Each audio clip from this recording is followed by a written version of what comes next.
Jadi Anda jangan berpikir, nih habaib di Indonesia jasanya apa? Banyak. Al-Habib Ali bin Abdurrahman Al-Habsyi Kuitang, beliau yang memfatwakan ketika tanggal 17 Agustus Soekarno membacakan teks proklamasi mendeklarasi daripada kemerdekaan Indonesia. Beliau di hari Jumat itu, ba'da Jumat beliau fatwakan, sekarang saya fatwakan setiap tanggal 17 Agustus wajib pasang bendera merah putih di rumah-rumah kalian. Siapa yang nyuruh? Itu fatwa Habib Ali bin Abdurrahman Al-Habsyi Kuitang. Enggak ada itu. Itu justru antara tanggal 15 sampai tanggal 16 terjadi persoalan di antara pemimpin kita. Itu menyebabkan maka pada tanggal 17 Agustus kemerdekaan itu diadakan, dan itu adalah kemerdekaan bangsa. Belum ada negara. Besoknya baru ada negara, yaitu tanggal 18 Agustus. Seperti itu. Lambang negara Garuda, siapa yang buat? Al-Habib Asy-Syarif Hamid Al-Ghadri dari Pontianak, keluarga baginda Nabi Muhammad. Pertanyaan itu sebenarnya pertanyaan yang sederhana jawabnya. Jadi ketika itu diperlukan lambang negara, lalu dibentuk panitia. Panitianya, ketuanya Ki Hajar Dewantara, lalu anggota panitianya ada Yamin, ada Sultan Hamid. Nah lalu ada dua dari sekian banyak bahan yang masuk, dua yang diterima, Sultan Hamid sama Yamin. Tapi kemudian setelah dilihat bahwa Yamin sedikit ada kecenderungan ke Jepangan, maka kemudian diterima Sultan Hamid. Tetapi ada tetapinya, diterima, tetapi begitu Bung Karno melihat, maka dia melihat berbagai hal yang kurang tepat. Maka dia panggil seorang seniman namanya Dullah, lalu dia katakan, Dullah, perbaiki itu. Maka diperbaiki. Jadi yang kita lihat sekarang itu bukan asli dari Sultan Hamid, tetapi itu adalah perbaikan dari kehendak Presiden Soekarno yang ditugaskan kepada seorang seniman yang bernama Dullah. Faktanya seperti itu. Itu yang pertama. Yang kedua, saya menolak Sultan Hamid sebagai pahlawan nasional karena pada tahun 1904 pangkatnya dinaikkan dari kolonel menjadi mayor jenderal di negeri Belanda. Pada tahun itu kita diburu-buru oleh Belanda, ditembakin dan sebagainya. Dia tidur di negeri Belanda. Bendera merah putih, siapa yang memberikan instruksi kepada Bung Karno untuk membuat bendera merah putih sebagai bendera Indonesia? Itu adalah fatwa Al-Habib Idrus bin Salim Al-Jufri Palu Al-Khairat. Nggak benar. Nggak benar. Jadi jangan menggunakan sesuatu yang penting bagi negeri kita hanya untuk kepentingan diri kita dan kelompok kita. Banyak lagi dari kalangan para dzurriyyat Nabi Muhammad SAW yang jasanya besar di Indonesia, tapi kita nggak ada yang tahu. Kenapa? Karena itu kami nggak cari popularitas, kami nggak cari madah pujian, kami nggak cari tempat kedudukan, yang kami cari ridho Allah dan Rasulnya.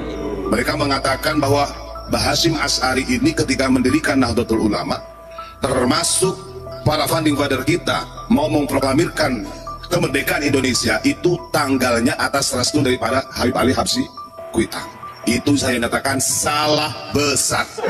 Yang kedua, ketika di Indonesia ada yang mengagungkan Habib Kuitang, yang katanya dia ini adalah orang pertama yang mendirikan taklim, metode pengajaran di Indonesia, itu bohong.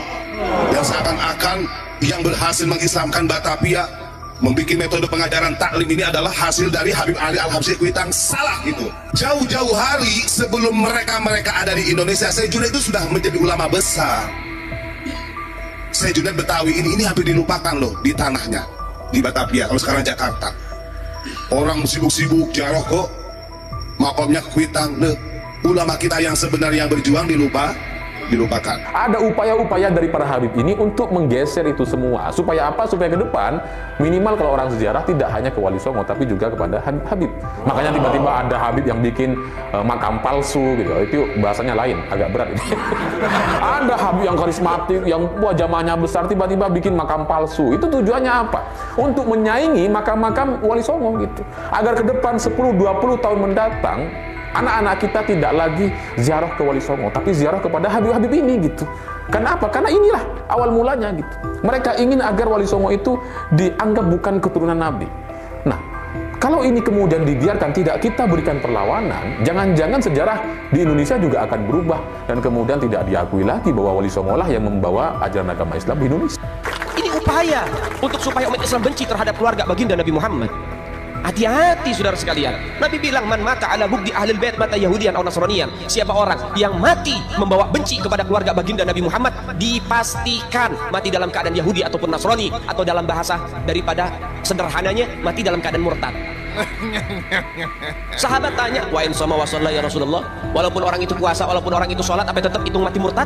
Apa kata Nabi? Wa in sama wa shalla, walaupun orang itu puasa, walaupun orang itu sholat, kalau dia mati bawa benci kepada keluarga Nabi Muhammad, dipastikan mati dalam keadaan murtad.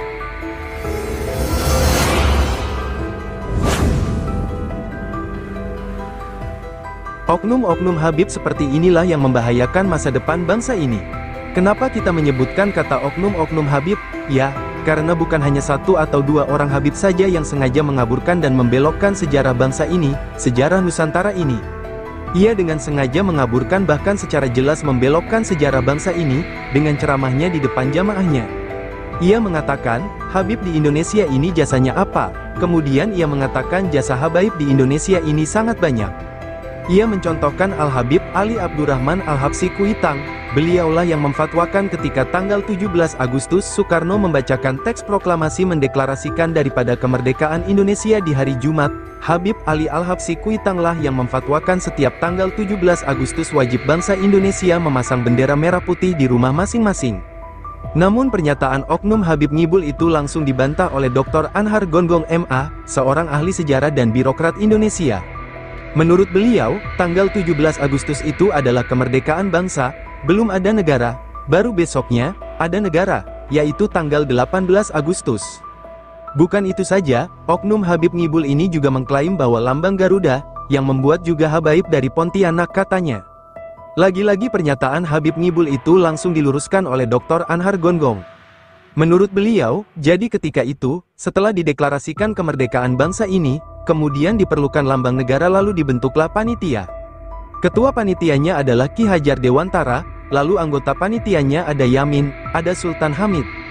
Lalu ada dua dari sekian banyak ide yang masuk, dan yang diterima itu adalah ide dari Sultan Hamid dan Yamin. Tapi setelah kemudian dilihat dan diteliti, dari Yamin ini ada kecenderungan ke Jepang-Jepangan, maka kemudian yang diterima adalah dari Sultan Hamid. Tetapi, ketika Bung Karno melihat ada beberapa hal yang kurang tepat, maka dipanggillah seorang seniman, namanya Dullah, lalu Bung Karno meminta Dullah untuk memperbaikinya. Jadi lambang Garuda yang kita lihat sekarang ini, itu bukan asli dari Sultan Hamid, tetapi itu adalah perbaikan dari kehendak Presiden Soekarno yang ditugaskan kepada seorang seniman yaitu Dullah. Itulah fakta sebenarnya dan bukan seperti apa yang dikoar-koarkan oknum Habib tukang ngibul itu. Masih banyak sejarah-sejarah bangsa ini yang coba dikaburkan dan dibelokkan oleh oknum-oknum Habib, yang sebenarnya itu adalah kebohongan yang sengaja dilakukan agar supaya gerombolannya lebih diagung-agungkan di negeri ini. Belum lagi tentang makam-makam yang dipalsukan dan diba-alawikan juga oleh oknum Habib. Kita sebagai generasi bangsa, jangan mudah dibodoh-bodohi oleh oknum-oknum Habib Ngibul seperti itu. Jika sejarah bangsa ini kita biarkan untuk dikaburkan dan dibelokkan, maka tunggulah kehancuran bangsa dan negara ini, di tangan orang-orang yang ngaku-ngaku sebagai zuriat Nabi yang sebenarnya tujuannya untuk menghancurkan negara ini. Semoga video ini ada manfaatnya, dan sampai jumpa di video berikutnya. Terima kasih.